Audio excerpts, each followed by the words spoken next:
We ready to do some baking?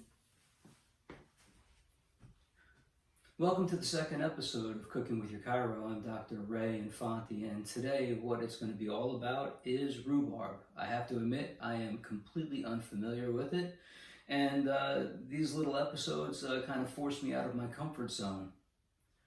When we think about rhubarb, a lot of times we think about things that are desserts, like what I'm going to be making, a rhubarb and strawberry pie, and I'm also going to be making a rhubarb and strawberry scone.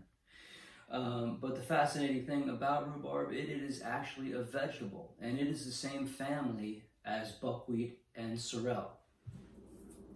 The first thing that you notice when you pick up a stalk of rhubarb is just how deep and red that color is. And the first thing that this jumps out to me is that it is really rich in antioxidants, similar to blueberries and raspberries. And these antioxidants help to fight things such as cancer. Rhubarb, it has also a significant amount of dietary fiber, as well as high levels of calcium, magnesium, and vitamin K. The next thing when you pick up a piece of rhubarb is there is a striking similarity to celery. However, with celery, the leaves up top you can utilize and eat. The leaves of a rhubarb plant here are actually toxic and poisonous, containing high levels of oxalic acid. So you want to chop those off and get rid of them, throw them in the garbage.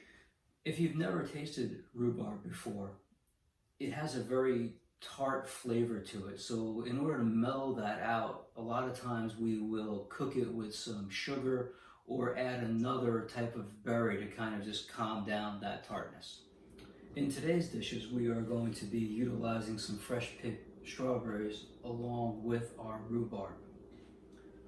Using seasonal fruits and vegetables ensures that your dishes are going to be not only nutrient rich, but it's also going to be more cost effective. All right, so once you have washed your rhubarb, you want to just cut off the ends here and then down here. And then what you do is you take your knife and then you want to peel it just like that. That gets rid of that extra fibrous layer, just like this.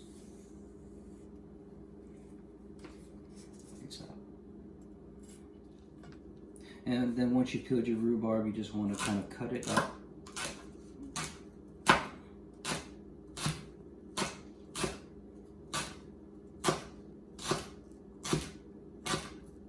And it's ready to use.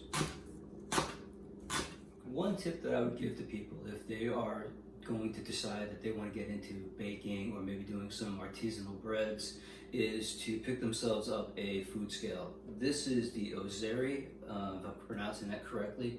I mean, I got this on Amazon for just under $14, and it really is helpful because if you are going to measure out, say, a cup of flour, depending on how much you pack it down, or even humidity or dryness, or how cold or hot your house is, it makes a difference. And when you're baking, it's very similar to chemistry, and you really want to try to have everything pretty much standard and straightforward. To show an example, I have my scale right here. The recipe calls for 2 tablespoons of cornstarch, or 20 grams, so I'm going to go with using the scale. So I turn it on. You got to weigh it out, zero it out for the bowl that you're going to be using. And then that was almost perfect. And there we have it, 20 grams. All right, so we have our ingredients. Let's kind of run this down real quick, okay? We have 2 cups of strawberries. Our rhubarb right here. We've got a cup of sugar right in there. We've got about 2 tablespoons of cornstarch. We're going to use about 1/4 teaspoon of salt, and at the end we're going to use 2 tablespoons of butter to kind of dot the pie. All right, let's begin. So I'm going to take 1/4 teaspoon of salt right there, and being a superstitious Italian, a little over the left shoulder. We're going to add to that our sugar, our cup of sugar. And then we're going to add our cornstarch. I'm going to leave a little bit of cornstarch here because what I'm going to do with that is I want to put that on the bottom of the unbaked pie crust to help to absorb some of the moisture. And that's part of the reason why we're doing this. We want to mix this around. We're adding this cornstarch with the sugar. The sugar is obviously to sweeten up the rhubarb to take away some of the tartness. But this is going to really, you're going to really release a lot of juice. So you need the cornstarch to absorb that. Otherwise, you're going to have a very, very soggy pie, and it's not going to hold its shape very well. Next, we're going to take our rhubarb, about 4 cups.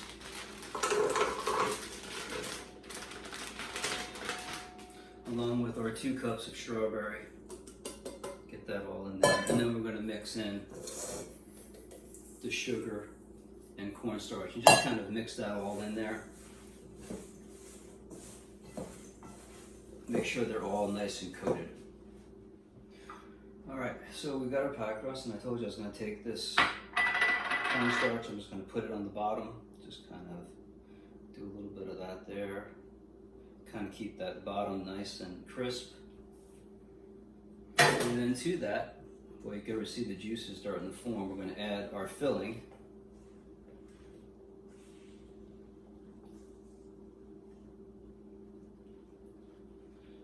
Just like that.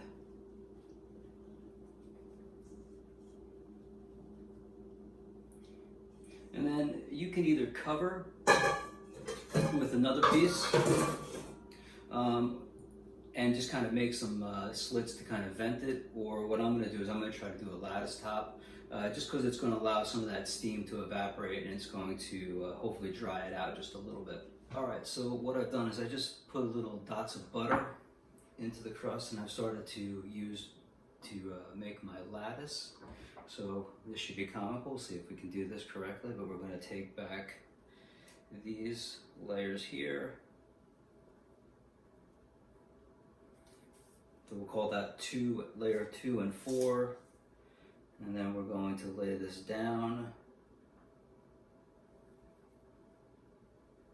just like that, and then we're going to take 1, 3, 5 and lay it down, and we're just going to repeat that process as we go through. So the pie is now ready to get baked in the oven. What I did after I made my little lattice top is you can use like a little bit of an egg white, but I decided to put a little heavy cream just lightly on the side. I sprinkled a little sugar on top of that. I'm going to put it in the oven for about 15-20 minutes at 425, and then I'm going to lower that down to about 350 and bake it for another 30 to 40 minutes. Now, if the crust starts to get too brown, you can use one of these little things to put around the edge so that the crust doesn't burn, the edges don't burn, or you can use tinfoil if you don't have something like this.